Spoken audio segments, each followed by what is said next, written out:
You don't open social media because you want to feel worse. You open it because you're bored. Because you're waiting for something. Because the room is too quiet. Because for 1 second you want to feel connected to something real. And then 10 minutes later your mood has shifted. Not because anything happened to you. Not because someone insulted you.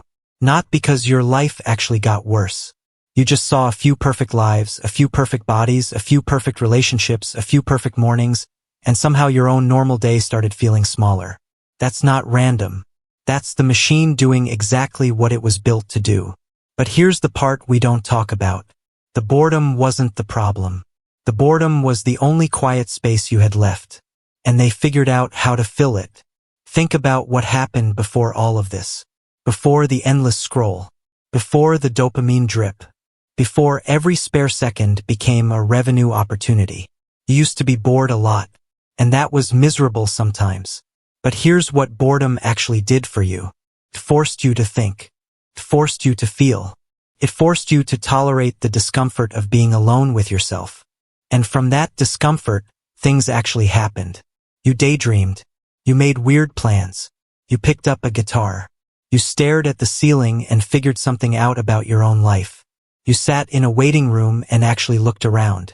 You walked somewhere without checking anything. That space is gone now. Not because you chose to give it up. Because $100 billion were spent making sure you couldn't keep it. This is the business of your boredom. The tech industry didn't accidentally become profitable. They identified your empty moments as the most valuable real estate on earth. Not your attention while you're working. Not your attention while you're busy. Your attention when you have nothing to do. Because that's when you're vulnerable. That's when you're looking for meaning. That's when you'll accept whatever they feed you. And they built an entire economy on that vulnerability. Let's be specific. Every time you open an app, there's an algorithm that has been trained on millions of people just like you. It knows what makes you pause. It knows what makes you feel something. It knows what makes you jealous. It knows what makes you anxious. It knows what makes you feel like you're falling behind. And it knows exactly how to mix those ingredients to keep your thumb moving. This is not opinion. This is design. In 2013, a team of engineers realized that when you check Instagram and see something that makes you feel bad about your own life, you actually don't close the app. You keep looking. You look more. You scroll faster. You compare harder. And eventually, you post something yourself to prove you're also doing fine. That's not a glitch. That's the feature. They figured out that negative social comparison is more engaging than positive content. A picture of a friend's vacation makes you feel bad and you keep scrolling. A picture of a stranger's body makes you feel bad and you keep scrolling. A video of someone your age buying a house makes you feel bad and you keep scrolling. But here is the pattern. You're never looking at these things and thinking, good for them. You're thinking, what's wrong with me? And that feeling, that quiet insecurity, that small voice that says you're behind, that voice is the product. That's what they're selling to advertisers. Not your attention, your insecurity. Because insecure people buy things to feel better. There is a reason every influencer has a discount code. There is a reason every lifestyle guru has a course. There is a reason every perfectly curated life on your screen ends with a product placement. The machine doesn't just show you a better life. It shows you the solution to your inadequacy. And the solution costs $49.99. This is where it gets worse. The problem isn't just that you feel bad about yourself. The problem is that real life has started to feel boring by comparison. And this is the most dangerous part of the whole system. Think about it. Real life is slow. Real life is repetitive. Real life is awkward. Real life requires waiting. Real life requires sitting with discomfort. Real life requires being present when nothing exciting is happening. The algorithm doesn't do that. The algorithm gives you a perfect highlight reel every 3 seconds. Perfect sunset. Perfect meal. Perfect relationship. A perfect transformation. Perfect body. A perfect morning routine that nobody actually has time for. And then you put the phone down and look at your actual life. Your actual room. Your actual body. Your actual bank account. Your actual relationship. And it feels dull. Not because it's dull. but because your brain just spent 20 minutes being flooded with artificially perfected moments. You're not bored because your life is boring. You're bored because your baseline for stimulation has been rewritten. And nobody warned you. Nobody said that every time you open an app, you're training your brain to need more dopamine just to feel normal. Nobody said that every time you scroll, you're increasing your tolerance for distraction. Nobody said that every time you compare yourself to a stranger, you're making your own achievements feel meaningless. This is the quiet tragedy of the business of boredom. The machine doesn't steal your time. It steals your ability to enjoy your own life. Now here is the uncomfortable part nobody wants to admit. You know this. You already know this. You've felt it. You've closed an app and felt worse. You've scrolled for an hour and felt empty. You've compared yourself to someone you don't even know and felt a genuine sting in your chest.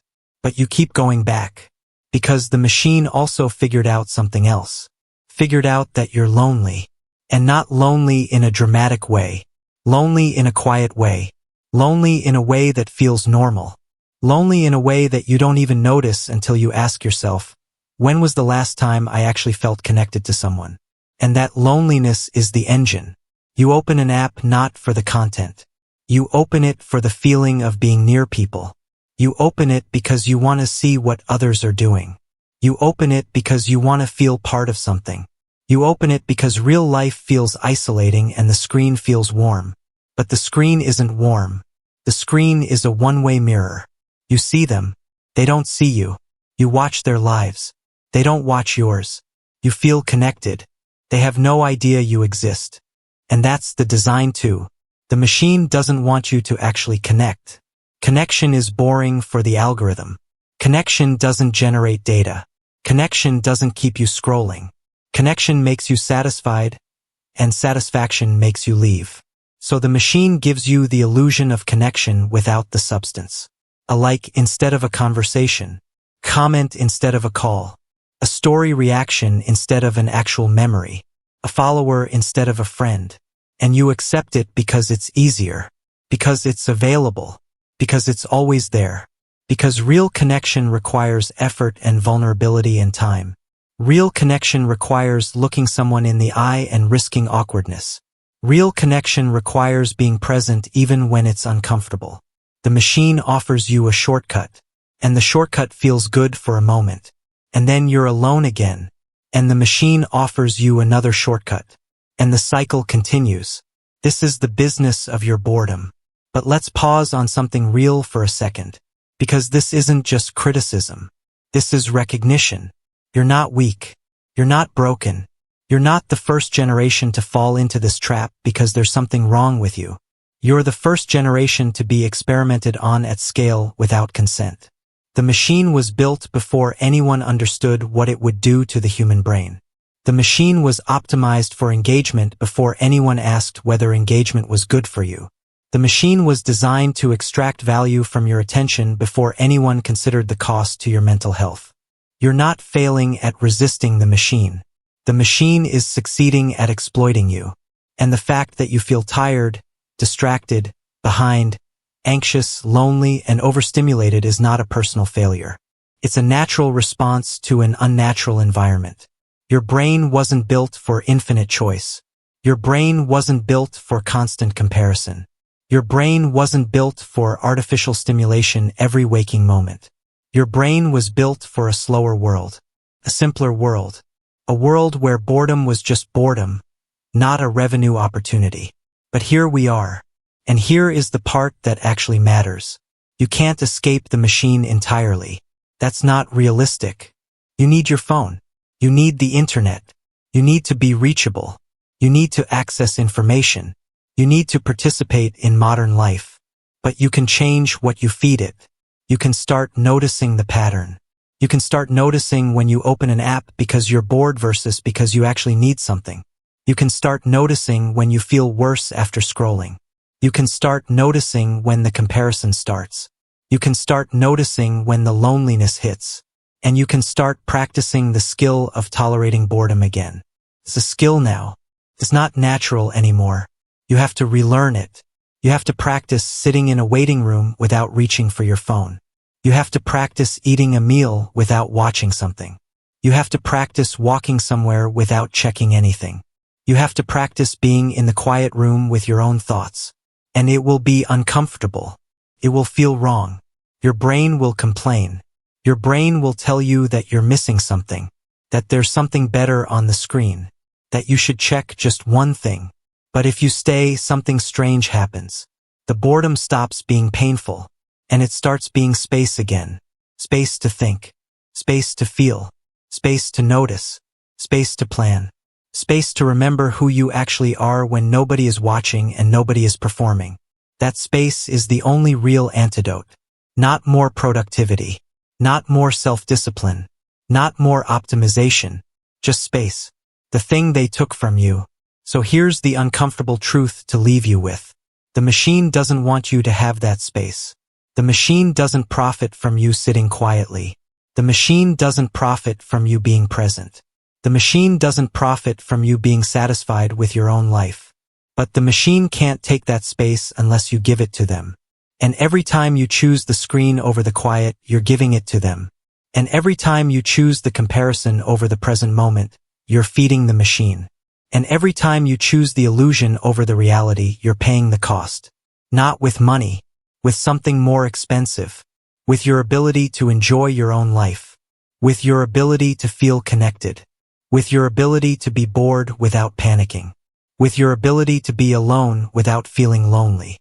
The business of your boredom is profitable for them. But it's expensive for you. So maybe the real question isn't how to stop being bored. Maybe the real question is how to stop letting them profit from your emptiness. Tell me which part hit too close to home. Subscribe for more brutally honest breakdowns of modern life.